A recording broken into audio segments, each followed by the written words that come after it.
Hello and welcome to the Albion Obsessed podcast. You join us on this live edition where we are here to dissect today's game against Liverpool. But before we get into any of that, let's see who we've got on the show today. We welcome back Curtis. Curtis, my friend, how are you? I am very good. I'm glad to be here. It's been a while. Looking forward to discussing today. Bring it on. Fantastic. We were going to welcome back Aaron, but Aaron has disappeared. So now we're going to have Sony in the middle of the screen. Sony, how are you doing? I'm in the middle of the screen. Woo! I'm doing okay. It is 3:00 in the afternoon for the East Coast. So good afternoon, everybody from the US. What's good, homies? I'm just excited to talk about the game today.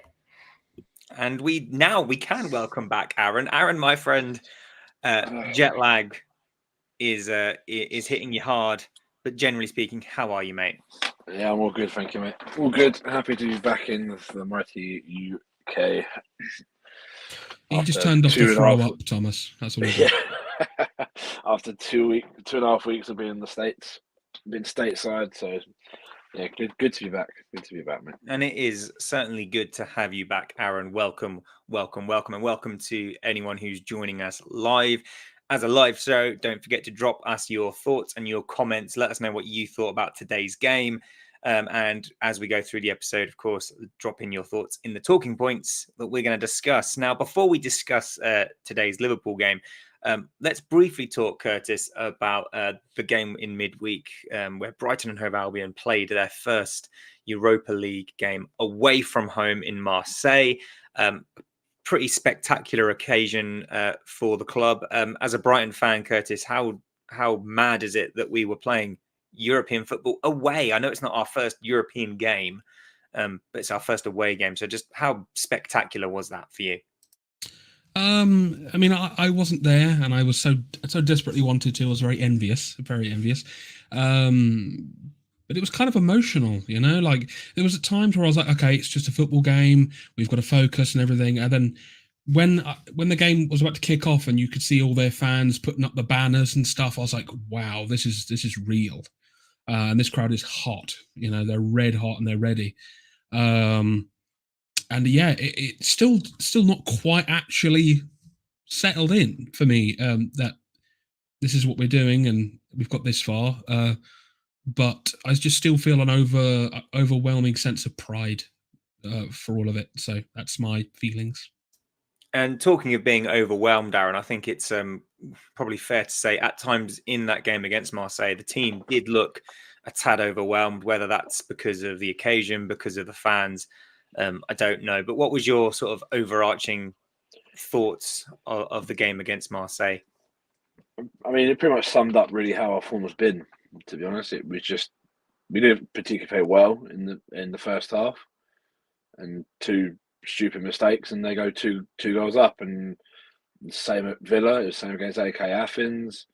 You know, you make mistakes against good teams, they're going to punish you, and they did. And second half was much better. I think the atmosphere was crazy. I can imagine how loud it would have been as a player. Someone who'd probably never heard that before, to go into basically a cauldron of noise is basically what it is. I don't know. It sounded a bit like Swindon away to me. That was very similar. Sheffield Wednesday, you know, the massive Sheffield Wednesday. Leeds would have taken more. Leeds aren't even a big club, so you know. Sorry, apologies. But no, it was it was a battling display in the end, and is a point what we probably deserved. Yeah, I think so. I mean, if we didn't get a point on the board, I think it would have been a very, very difficult 4 games remaining, I think. Or 5. 4? 3? 5. 4. 4 games remaining. Yeah. So, yeah. Yeah, you're right. And I think Sony getting a point on the board after disappointing defeat at home to Ajax Athens was really essential, especially as the result in the other game between Ajax Athens and Ajax was a draw, which keeps Ajax just a single point ahead of us in the table. But as Aaron's alluded to there, a really battled, well battled second half from the club, with Pascal Gross scoring on returning from injury, which was massive, and then up steps João Pedro late in the game to score a penalty. I mean, that man must have ice running through his veins. Oh yeah, 100%. I'm just happy for the fact that we got a point. That's critical. That's huge. I don't know what the sentiment would feel like if we didn't score that point. I know a lot of people were already, at least online, were being very critical about like how the game was played and the players and whether or not we were ready or whatnot. But we made it out somehow, and I hope that these 2 games so far have been a learning experience for everybody. We might be surprised in the next game. Who knows? Yep. And experience is, of course, the best teacher. So let's hope that Brighton have had that extra bit of experience now, and then we can go into our home game against Ajax after the international break with Can I renewed just confidence. say, Ajax are terrible at the moment. Like, they're really, really poor form. They're like almost the bottom of their own league, which is crazy. I never thought I could say that. So it would be like us to lose to Ajax. But Yeah, positivity. It's going to be an exciting one, definitely. Looking forward to that one. Yeah, a huge one. It's probably the one that, before a ball was kicked, it was the one I was looking forward to the most. Just because Ajax, a huge club steeped in history. But you're right, Curtis. It would be the most Brighton and Hove Albion thing ever to lose that. But let's hope that doesn't happen. So let's move on then. Let's talk about today's game against Liverpool. And what better place to start than the starting 11? 6 changes for Brighton from Marseille. In come Bart Verbruggen, Igor for his Premier League debut, Belieber for his first home start, João Pedro, Adinga and Ferguson. Out go Steele, Lamptey, Van Hecke, Dahoud, Fati and Welbeck. Curtis, a good starting 11. A lot of questions asked about who was going to play where. Most people thought that Solly March would take up that left back role, which we did see. Curtis, do you think in the absence of Pervis Estupiñán and Tarek Lamptey today that Solly March was the almost foregone conclusion to start at left back? I'd say so. I mean, I thought he looked really solid today. No arguments for me personally with him. Yeah, I mean, I totally understand why some people might get annoyed with the rotation, but it's just something that needs to be done. And we all just need to accept the fact that we need to put the freshest legs out where we can. But I thought all the changes today were really good. And they really impressed me. Like Igor, I thought was really decent today. And let's hope his injury is nothing too bad. But I'm sure we'll get onto the other people. But I liked the lineup today, and I was excited to see what these players could bring. Yeah, certainly. I think all the players that came in acquitted themselves very well. Now, there was a player, Aaron, that caught your eyes in the warm up today, and that was Bart Verbruggen. You said he looked a bit shaky out there. He did improve. Aaron, let's come to you on this one, because we've spoken a lot, generally speaking, about the rotation. We understand that because of the sheer amount of games we're playing, because of the fact that they're very close together, a lot of these players have to be rotated in and out. However, goalkeepers perhaps not doing as much running, so maybe not as physically exerted, not saying they're not mentally exerted, but a few questions being raised about the continual change of goalkeepers. Would love to get your take on this as a goalkeeper coach. What is your take? See, it's a difficult one, because how is Bart going to learn the system if he doesn't play the system? But at the moment, he's not ready in that system. So it's going to be one of those where at the moment, we pick one or the other to be number one. Simple as it. The rotation has to stop now. In my opinion, it has to. Unless there's injuries or poor form, then we switch. Has still warranted enough this year to be number one? probably only just, but not. Let's not be right. He hasn't been great this year, in my opinion. Last year, fantastic. Couldn't fault him, and I won't fault him for that. But it comes a time and a place where you just got to stop and go, rotation. It can't happen now. It just can't. You need to, because I think this is where the issues are surrounding our defence. Because I think Chloe said it earlier in the chat is we need stability as number one, as a sorry, as two set like as the back four, and trust in your goalkeeper to build the trust, understanding. And if you're changing your goalkeeper every other game, it's going to be very different every other game. And granted, when Sanchez was in, we all knew what he was like. So we sort of the centre halves would expect the balls to be pinged into him, or the fullbacks to drop in when need to, and just little things like that. And I don't think that's helping our cause at the moment. And if I'm honest, I thought defensively we looked very good up until we conceded, and then we were a little bit all over the shop again.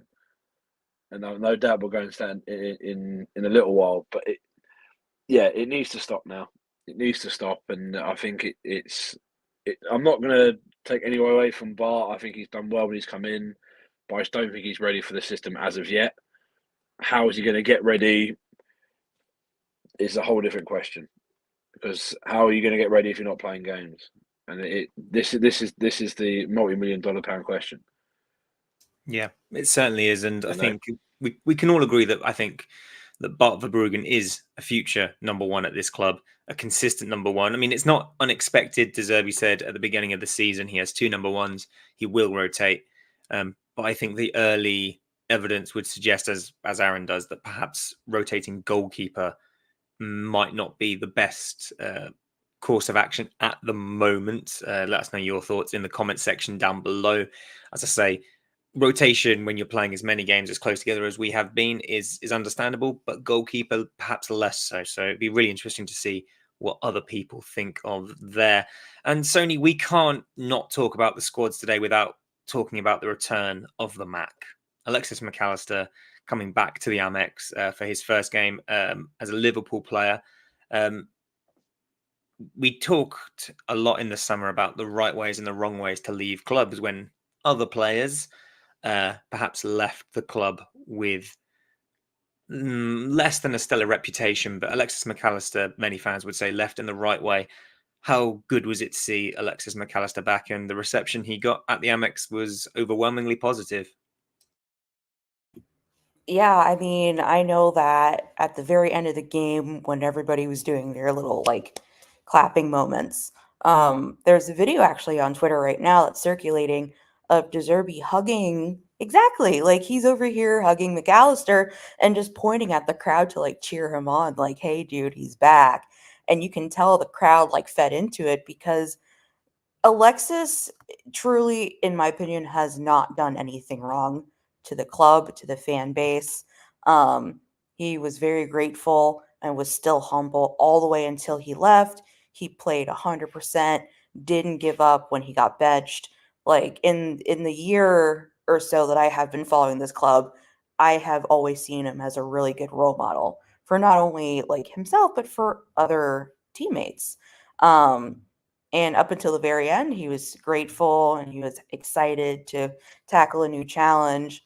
And I ended up finding an article from 4 days ago that was just recently posted about the reasons why Mac Allister left, which I should probably retweet that at some point because I thought it was a really interesting read.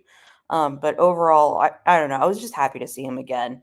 He was very important to our team last year. And to see him currently thriving in another team and that team's fan base kind of giving the same support as we would here, just it's nice. It's nice to see, someone leaving.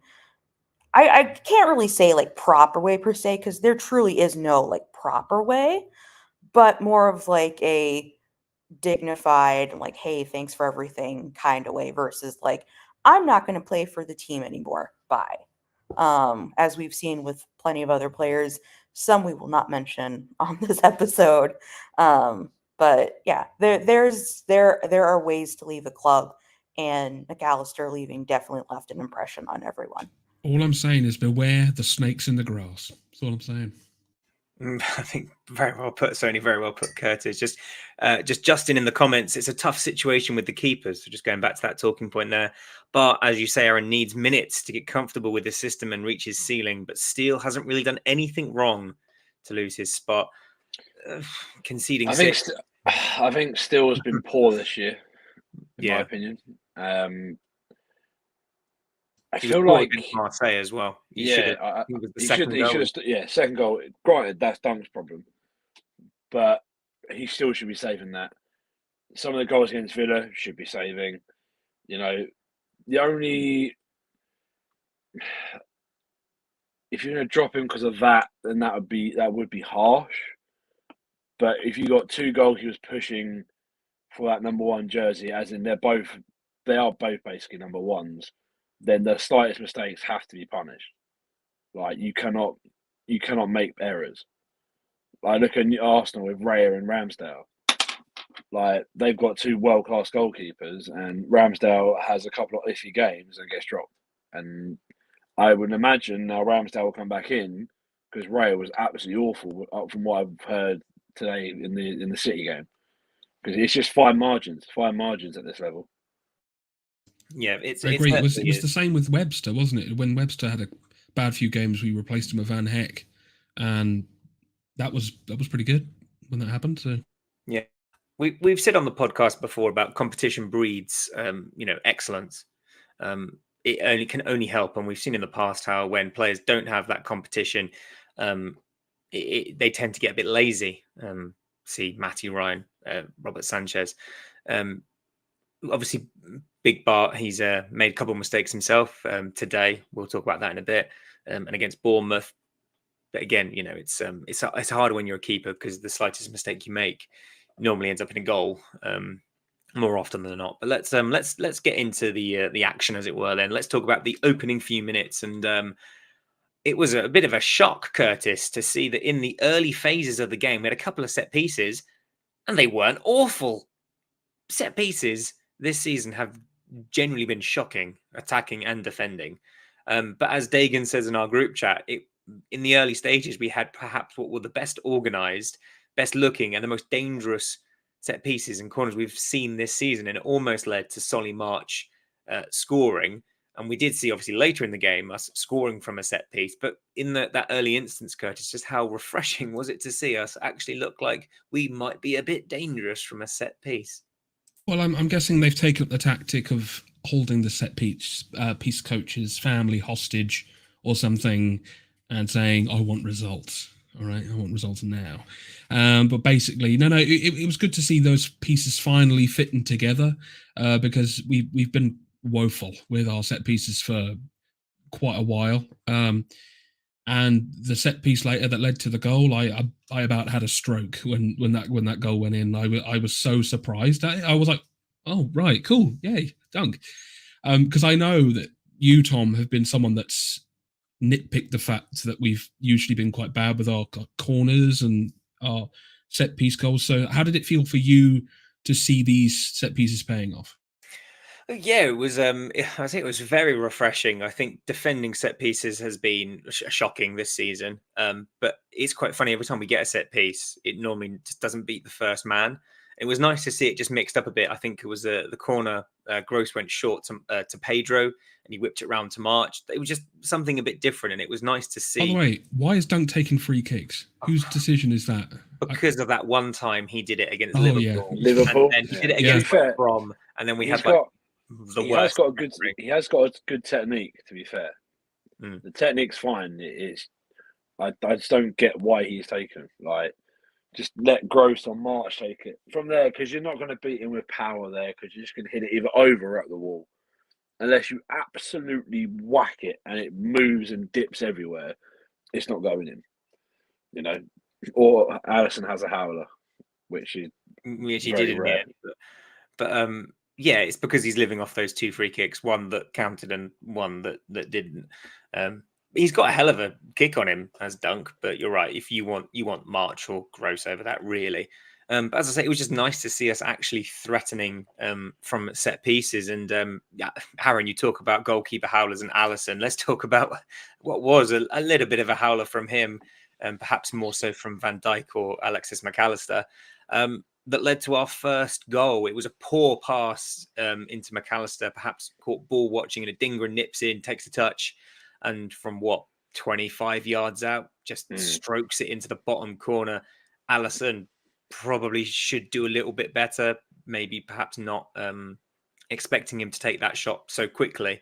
A hell of a goal though, Aaron. A hell of a goal. Yeah, it was. Yeah, I think the pass to McAllister wasn't great, and then the goalkeeping after that wasn't pretty. Let's put it that way.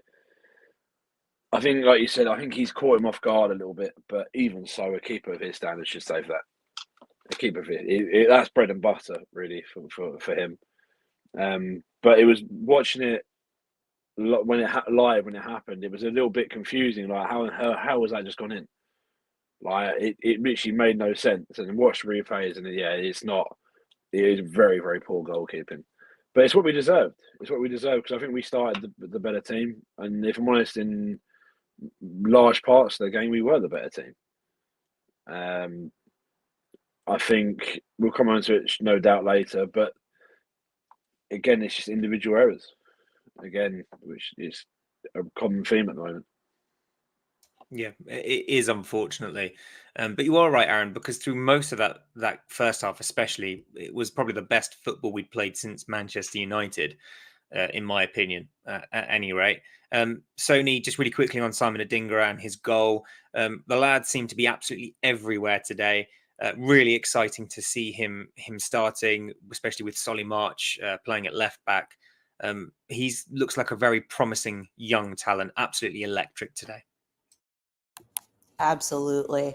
I know that he was very out there during the summer series, and that was also refreshing to see. I mean, Adingra, we saw Igor, we saw Baliba out there. They all did extremely well. I can't really say that none of our youngsters or none of our, older or newer additions per se did a horrible job. They all played really well. Again, experience is what was needed. Seeing Igor start was really nice. Adingra just looks like he's playing, like dancing out on the field like it's nothing. And to see someone with that much passion and joy, and for him to score a goal, the first goal in a very important game, at least to us, is, amazing. I really have, I have high expectations for all the guys. But in terms of Adingra, I think if we start him a little bit more, we get him some more minutes, he's going to be an amazing player for us. Yeah, he certainly will be. And assuming that Purvis is out for a bit longer than anticipated, perhaps Solly March starting at left back isn't the worst thing in the world. We know he can do a job there. Played left wing back under Graham Potter. Left back today, did so very well. Curtis, Sony mentioned Igor there. One of my favorite moments in the first half, I should say favorites really, was when Salah got into the box and he rifled a shot and it hit Igor square in the face. But the man is so hench, so massive and so strong. He would just be up on his feet. Curtis, really, really fantastic performance from Igor today. He looked solid. He looked better than Lewis Dunk today, in my opinion. What did you make of Igor in his first Premier League start for the club? Well, first things first, my thoughts go out to the Ball and the Ball's family. That looked like that hurt. But I thought he was fantastic today. Because I thought, what was the last game he played? What game did we last see him in? He played in the game against Ajax Athens. Yeah, that's right. And I thought he looked a little shaky in that game. Definitely. Well, we all looked a bit shaky in that game. But I was so happy to see him do really, really well because I'd seen some of his stuff before he came to us, and he looked really impressive. And it seems like he's getting it and he understands it. But again, As Aaron mentioned, unless these players get the minutes, they don't fully understand the style of play. So I hope we see more of him. And I feel like we are going to, with this Purvis situation, he could fit into that position as well as just being a straight up centre back. So hopefully we get to see more of him because, yeah, he really impressed. But you're right, he definitely was better than Dunk, who's made a few errors over the past couple of games. Yeah, he has, unfortunately. Hello, Andrew. Thank you for joining us. I see your comment in the chat. We will be discussing that a bit later on in the show. And don't forget, guys, drop us your thoughts down below. Let us know what you are thinking as we are chatting. If you are joining us live, Aaron, just before we talk about how things started to unravel somewhat at the end of the first half, we've got to talk about Belieber. Absolute monster today. Just did not stop running. And there was a moment in the first half where he just powered through the middle, cut inside Alexander Arnold and fired a shot wide. It was Bissouma-esque in its ball carrying quality.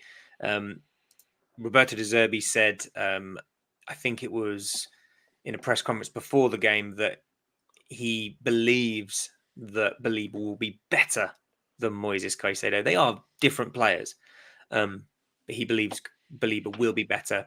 An absolute monster today in the middle of the field against very tough opposition.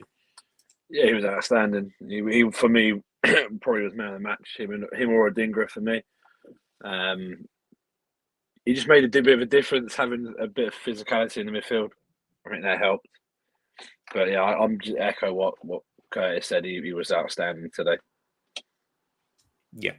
I think every player that you've mentioned, Sonny, about that's come in, Adingra, Belieber, and Igor, really fantastic. And I think any of those three could warrant a shout for man of the match, just because of how well they've done. And I think all three of them probably deserve to start after the international break. It'll be interesting to see how long Igor will be out for, as he was unfortunately taken off in the second half. But again, starting with a natural left footer at left-sided centre back, which we were calling out for when Levi Colwill will return to Chelsea. He looks good, Igor, and I look forward to seeing more from him. Unfortunately, as I said, this was probably the best half of football we've played since Manchester United. And then it wasn't, because two errors led to two Liverpool goals. Let's talk about the first one. Sony, Lewis Dunk. He's not having the best of times at the moment. A few individual errors strewn across the last several games. He makes a pass out from the back. He attempted to actually make the same pass several times throughout the game, and each time he made the pass, it went straight to a Liverpool player. But the first time he made the pass, it was intercepted. Liverpool broke with pace, and Mo Salah, a player much like Ollie Watkins, Danny Ings, and James Ward-Prowse, loves a goal against Brighton and Hove Albion, and he slots in left-footed from the right-hand side of the box. A really disappointing goal, Sony, to concede, one that, as Aaron has alluded to, was made from an individual error. Yeah, that was not ideal. That was less than ideal. I actually was at a Liverpool bar in DC today. As you can imagine, the bartenders were very nice, and they put me next to the tamer Liverpool fans, because the rowdy, crazy ones were upstairs in their own little bar. And even it was so refreshing to talk to new people, especially of different teams, and get their opinions on how did, what their teams were like. There were definitely moments where they all freaked out in anger, and there were moments where they all got excited. And the Mo Salah goal was one of those moments where they were just yeah, an error. It did a thing. They were able to pick apart and tell that Lewis Dunk was not having a good game. They were definitely talking about Ferguson. I had a lot of questions about Mitoma at one point. They were definitely asking hey, how's your team doing? How are the new players doing? But yeah, to see Dunk concede that goal, or at least be part of that, less than ideal. I feel like maybe he's in a funk of some kind. Maybe the international break will help him. especially because he's going to be on the England squad during the break. So maybe that'll help him get back in a stride, or he's just going to continue to slip. Either way, something for De Zerbi and everyone else to take a look at. It could be a physical thing. It could be a mentality thing. Who knows? Yeah. I think we saw against Marseille in the week, obviously made a mistake for their second goal, went down after Pedro scored the penalty. De Zerbi said he was feeling sick, and I've made one controversial point this season already. I'm going to make another one now, Curtis. I don't think Lewis Dunk should go away on international duty. I think his form at the moment is wobbly. I think he might benefit for some rest, and that pains me to say it because I've been such a huge advocate of Lewis Dunk playing for England for years. Yeah. So yeah, what do you make of my somewhat controversial take? As much as it pains me to say, I think I have to agree. I think he just needs a sit down, a bourbon biscuit, and a cup of tea. Just not doing anything for a while. I just think that the run of games we've had, very hard, very tough games, can get to you, you know?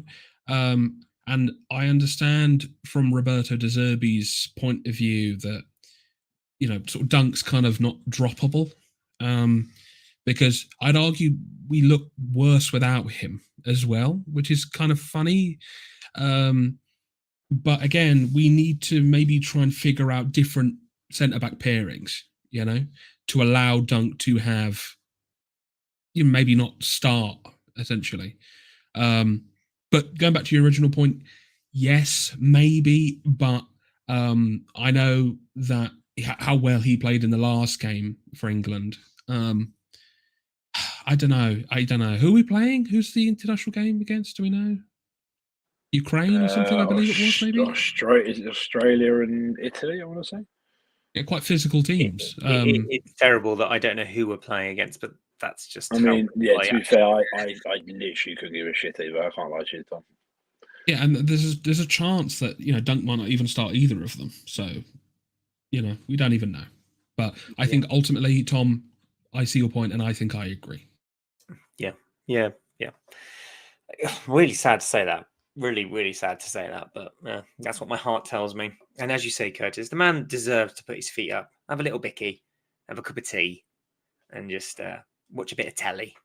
Aaron, let's round off the first half by talking about the second goal, which was from a penalty. Albion again guilty of being loose in possession. Loose, understatement. Yeah, Christ. Verbruggen has two options when he gets that ball. Incorrect. He has one option. Pass it to the right. Incorrect. You've just conceded. We're under pressure. You go long. You get it out. You reset. Simple. That is the only option there. Yeah, in my opinion. I suppose the only reason I say there's another option is just because of, obviously, you are right, Aaron, because it all comes down to the ability to, yes, we know that you've been drilled to play this certain way. However, sometimes you just need to kick it into Rose Ed. Yeah. We said that about Webster against West Ham. He just dilly-dallying and he should have kicked it out. But I think the reason I said that was because I think on the replay, I noticed that, I don't know who it was. It was another defender out on the right-hand side, or to Verbruggen's right-hand side. Yeah, right.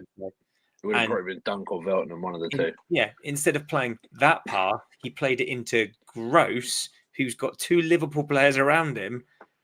Gross, you know, it was played into a very, very difficult position, loses the ball, drags back his man, and it's a penalty. But Aaron, give me your thoughts on the penalty shout and the Mo Salah penalty. It was a Stonewall penalty. I mean, there was two Stonewall penalties, realistically.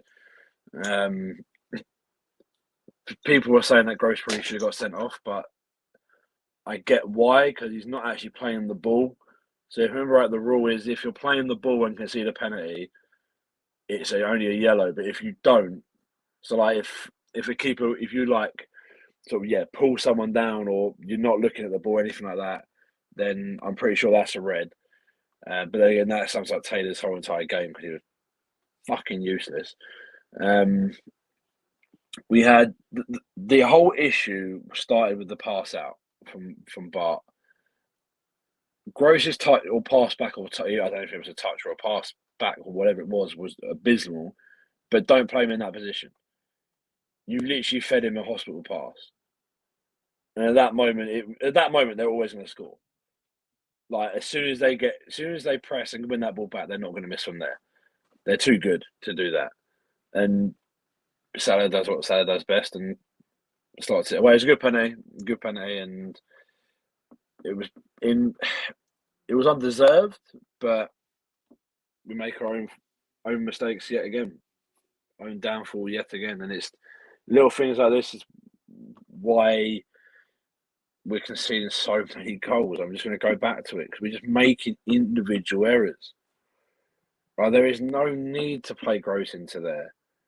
Like I said this to our managers group chat for the team I coach with, is I look at every game now and I'm like, as a coach, not as a player, and like you're thinking, just go fucking long, just get it out and reset, because Liverpool are right on your arse. If you try and play short, they're just going to press you. Like, if you play one, maybe 2 or 3 passes under pressure, in the end, that will tell, and it did. Because there was numerous times where they were close to nicking the ball for Bart, and it wasn't just 1 or 2 times. It was a regular occurrence in the first half, and it got us caught out again, same as the Bournemouth goal. Yeah. It's as you say, Aaron, it's very frustrating because when we look at the amount of goals we are conceding at the moment, we haven't kept a clean sheet all season. I've lost count of how many goals we've conceded this season. It's a lot. We've scored a fair amount. Don't get me wrong, but we can see we've got such a leaky defense, and we've picked that apart in what that looks like in a rotational sense. But and De Zerbi came out after the game and he apologized and he said, "Look, I know we're conceding bad goals at the moment, so it is an issue that we know he's aware of." The style of football he wants to play is high risk, high reward, and we always knew that it was going to be that way. And if you think about the goal against Bournemouth, that's been a long time coming. For years it's been like that. I'm amazed it hasn't happened more often. But there were better options on for Bart there today, much better options. Even if you want to play it short, there was another defender not that far away who wasn't under the same amount of pressure. But it was a really frustrating way, certainly, to end a first half of football where Brighton had looked comfortable from the majority of it. For 40 minutes, we played very, very well, and then we shot ourselves in the foot, which seems to be the Brighton way. Sony, how frustrated were you to go into halftime 2-1 down? I definitely was afraid. I wasn't really sure what the guys were thinking about. I definitely, we were doing so well. We were doing really, really well. Everybody was passing the ball. Everybody was making sure that it wasn't getting too close. And then the moment that someone switched off, it's like dominoes. One domino falls, everybody starts falling apart. And we just kind of look very disjointed. We didn't look together, and we know we can do better. We've seen better. We've seen us play really good games. We've seen us really play bad games. It's always the games that whenever we're in the middle just look really, really shaky. I just want to see just one game where we just have one clean sheet of some kind. Just one. Sony, I would come love on, you're one. asking too much. I know. Our next game should be quite easy because that's going to be an easy one. No big, powerful strikers in that team that are going to cause us problems. Oh yeah, no, none of that. But yeah, it was again, as Aaron's already alluded to, very frustrating individual errors, costing us points. And a stat that the commentator said at halftime, which did not sit well with me, was Liverpool haven't lost a game that they've led at halftime in 7 years. So that was one that I was quite not looking forward to.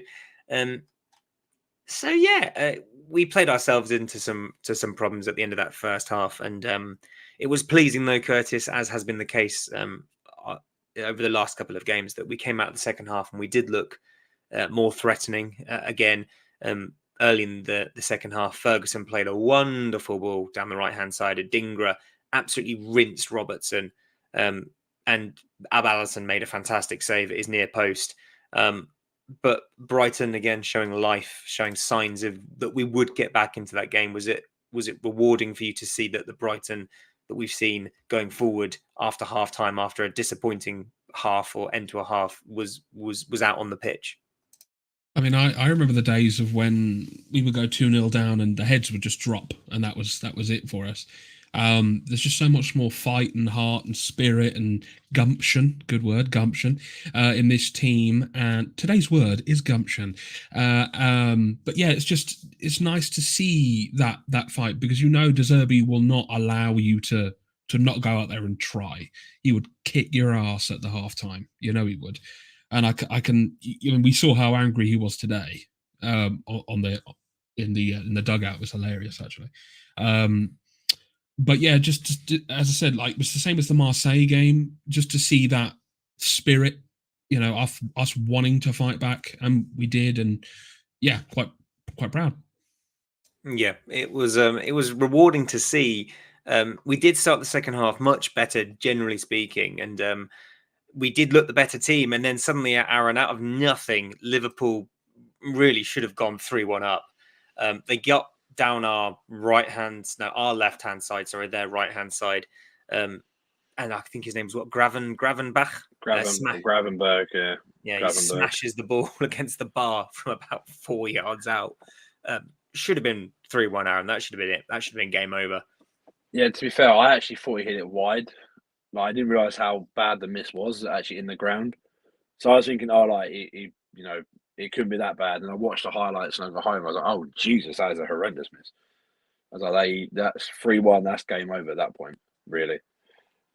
So they're not gonna get back into it. Then the heads would have probably dropped a little bit, and then it could have got worse. I'm glad it didn't, for obvious reasons. But yeah, that should have really been, that moment should have been game over, really. Yeah, it would have been very hard for us to come back from that, I think. But thankfully, he left his shooting boots at home. It seems that not the only player to do that. We saw João Pedro do almost exactly the same later on in the half, when it was 2-2. But before we get into that, we've got to talk about another potential penalty call.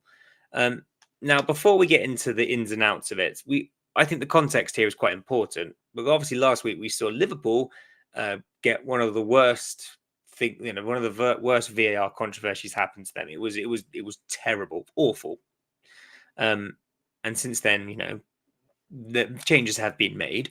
I always felt like today we could be on the wrong end of some calls because of what happened to Liverpool last week. Almost a sort of we'll make sure we don't give you anything vaguely controversial just because we screwed you over last week. And there was a controversial moment, and it's one moment that I think I wouldn't be calling controversial if Lewis Dunks hadn't been given a penalty against Luton.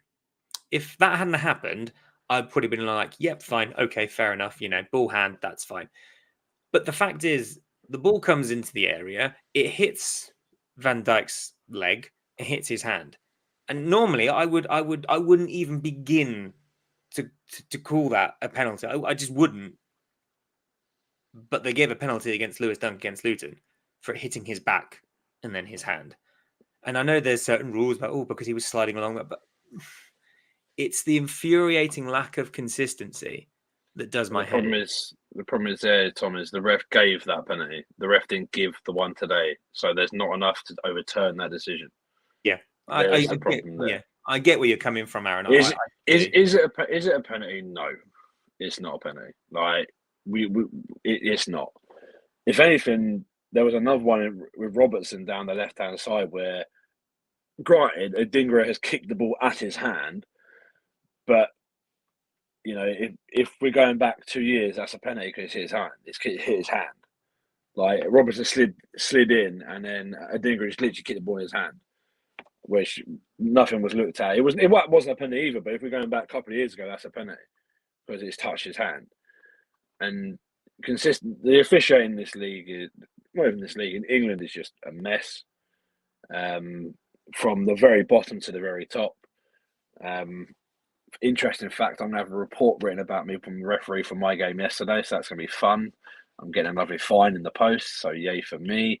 By the way, congratulations, Aaron, on winning a little trophy yesterday. I know. Thank you very much. No, thank you very much. It At was the charity game as well. Very nice. Yeah. That's my goalie right there, everybody. That was my goalie. Thursday. Thank you so much. Man of the match. Retired too soon, guys. Retired too soon. And yeah, the state of officiating is a mess in this country. Really is. And I think it proved that last week at White Hart Lane. It's gonna be the same for years. I can't see it getting any better, really. But Did you at the end of the day, I know we're diverting a little bit, but there's a fantastic panel of Sky Sports pundits, including Paul Merson. I haven't seen it yet. Oh, it's well worth a watch because I will do. It's just interesting, and you can just see the frustration of the panel as they talk to Mike Dean about it all.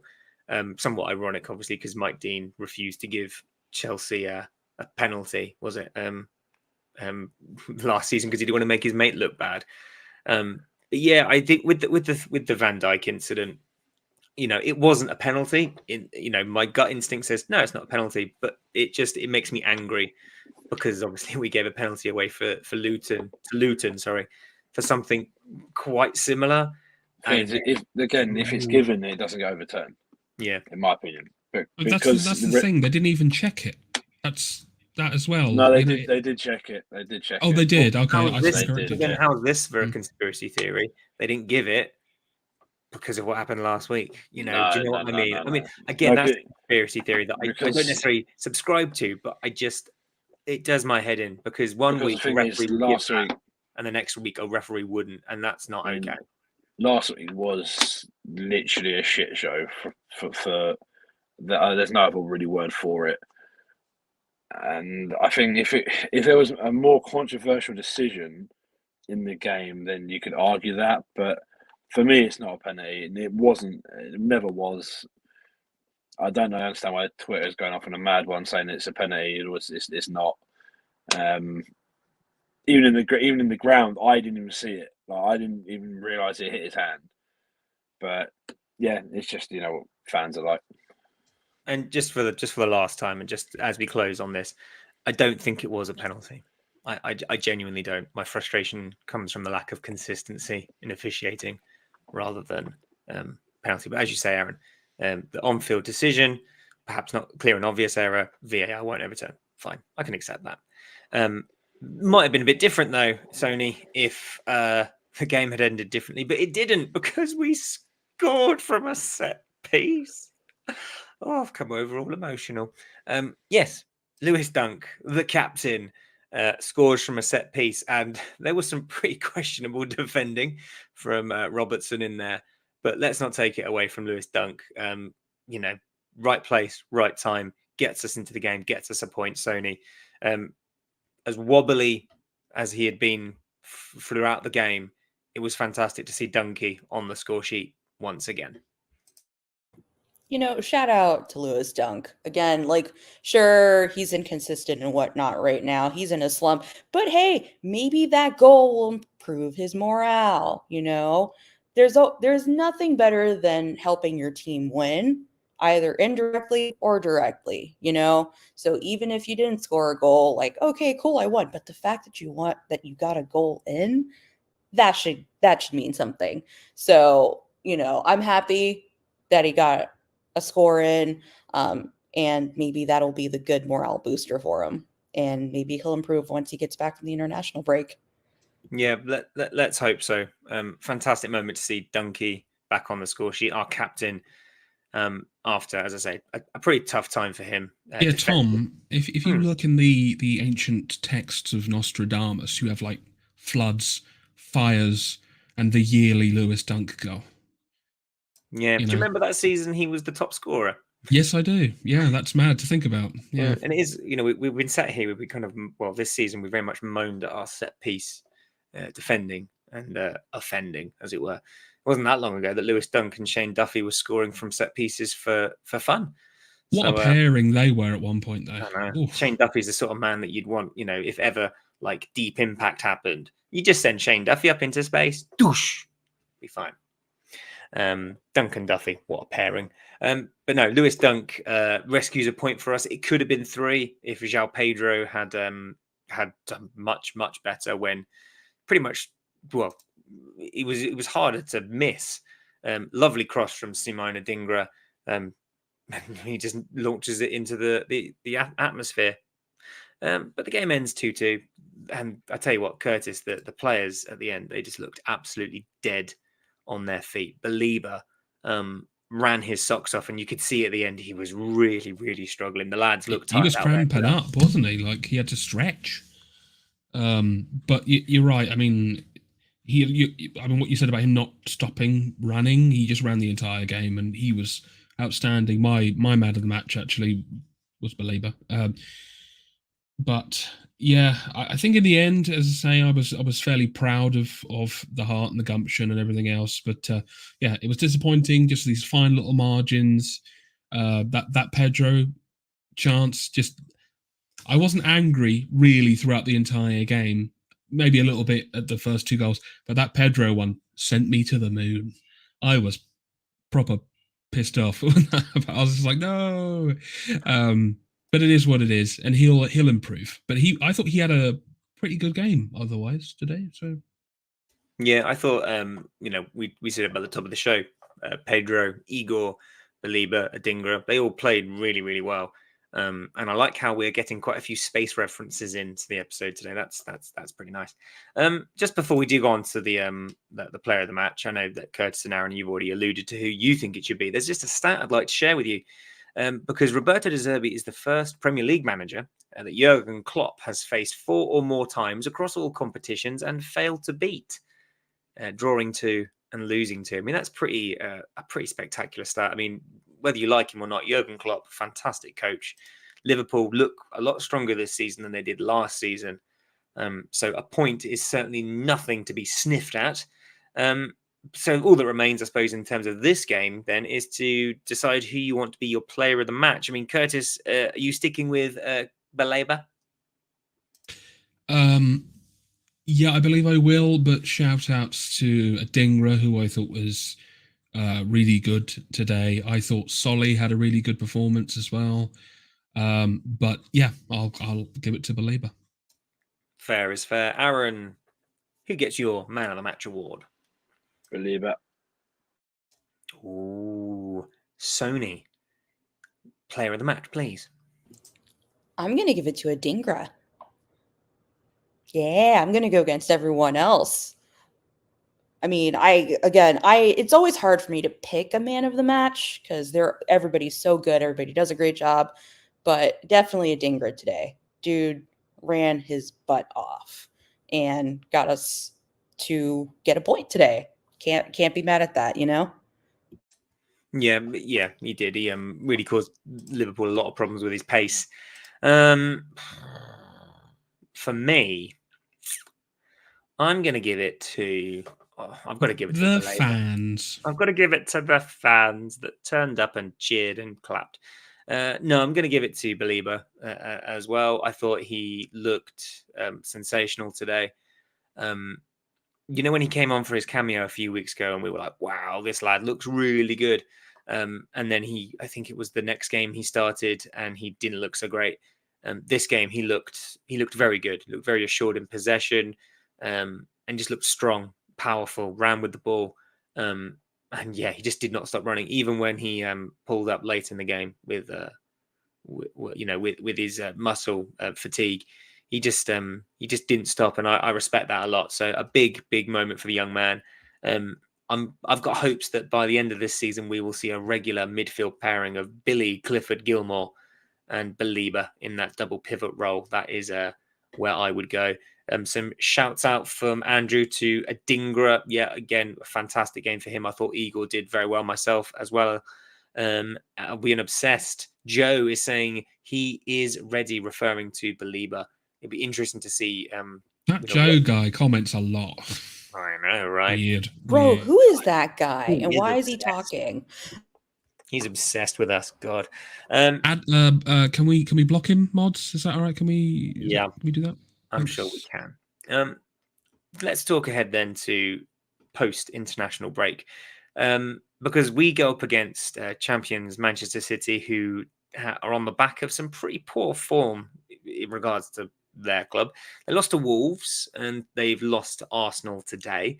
Aaron, is there potentially a worse time to play Manchester City? Yeah, this is probably the worst time we could have probably played them because they're going to get all rested and fit, and we're just going to probably end up getting spanked. To be honest with you, it's like and it's the terrifying thing. If they're in great form, I'd be like, if we just hold out and be 100%, we can try and match them. But the fact they're going to have a point to prove scares the living shit out of me. It really does. I can't lie. Even when they're not fully fit, they'll have Stones back playing, they'll have, hope not, they'll have Haaland, etc., etc. They'll want to prove a point. They've not played. This will be their first home game in almost a month, so they're going to want to put a show on. And unfortunately, with our defence at the moment, I can't really see us stopping them, in my personal opinion. Then I'm the miserable old man, so we'll probably end up winning 2-0 and keep a clean sheet. I think what's going to happen. Have you seen Rocky 4, where Ivan Drago is doing that like super intense training sequence with all the blinky lights and all the sciencey stuff? They're going to get Haaland doing that, and I worry about. No, he'll just get plugged in and get recharged, and then we'll just score 5 or 6, and then. I mean, we need to find someone that we can plug in and recharge. We do it, Danny Welbeck. The battery's just flat. Okay, well, we need to plug him in then. We plug him in, we're fine, we're good. Stopped working. No, you need to put 50p in the meter in his back. That's how he works. That explains a lot. Well, the only thing that could make it possibly worse, and I don't mean to pick on him, but let's just hope that we don't end up playing Adam Webster, because I still get flashbacks of Adam Webster versus Haaland. And they're not pretty. Let's put Van Heck. Van Heck had him on toast in the last game, so let's do that. Van Hecker and Igor, and we'll just double team. Just get Igor to literally just hold on to his leg as he just trails him around the pitch or something. That would be a foul, Tom. That would be a foul. Stop ruining things, Aaron. Not if they look the other way, okay? If the referees look the other way... Tony, this isn't Italy. We can't just bribe referees. I'm just saying, it could work. It could work. I mean, we could, but... Just because we have an Italian manager, Curtis, does not mean we're going to go down the match-fixing route. Sure. But yeah, Andrew just put in here, is a good time for the team to have a break, considering it international time again. Yeah, you can see the lads need a rest. They left it all out on the field today. They're blowing out their ass, I can't lie. Yeah, they need a rest. And let's hope that they get a rest, because then when we come back, it's going to be a really tough game. I'm going to push you for a score prediction ahead of Manchester City. I know it's 2 weeks away, but I'm going to do it anyway. Curtis, I'm going to come to you first. What do you reckon? Okay, so you know me. I am the positive one of the group. So a whole lot of me wants to say a draw to be positive. But there's a very large part of me that's going to say we're going to lose like 4-1 or something, maybe more. I see a score. I do see a scoring though. I do see it. I'm going to say a draw, just to be conservative and be positive. Even though down inside I'm dying. So I'll take it. I'll take the draw. Aaron, what do you think? Yeah, we'll pass the Sunny next time. Sony, what do you think? Score prediction, please. It'll be 1-1. I think we're gonna tie. That's like the best possible outcome I can think of.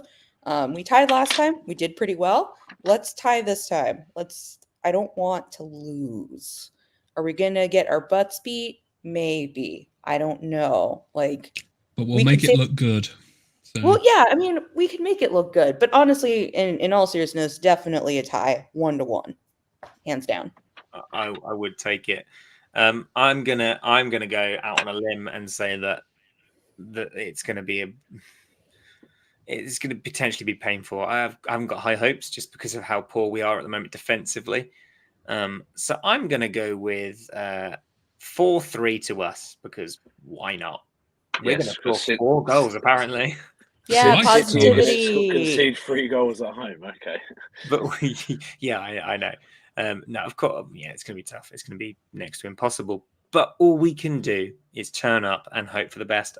I'll be very happy if Phil Foden isn't playing because he's another one of those players that just seems to score against us all the time. Yeah, to be fair, I wouldn't mind if Foden wasn't playing. Haaland, Alvarez, Rodri, Bernardo Silva, Edison, Ake, Let's Diaz, just skip Manchester United or City. Stones, Let's just skip the squad. City.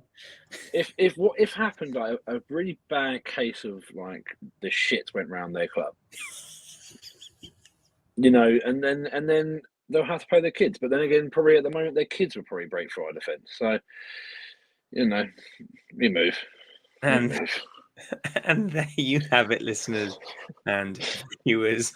Aaron is wishing a bad case of a dicky tummy upon the Manchester City squad. that's the most British thing you've said this entire. A dicky tummy. A dicky tummy. Okay, some of us need to keep it above board. But no, thank you for joining us this evening. Just before we sign off air, don't forget to check out One Klopp Shop, we are affiliated with. You can use the code Albion Obsessed, all one word, all uppercase, to get yourself 10% off vintage shirts. How much, Tom? 10%, Kurt. Wow, that's a good deal.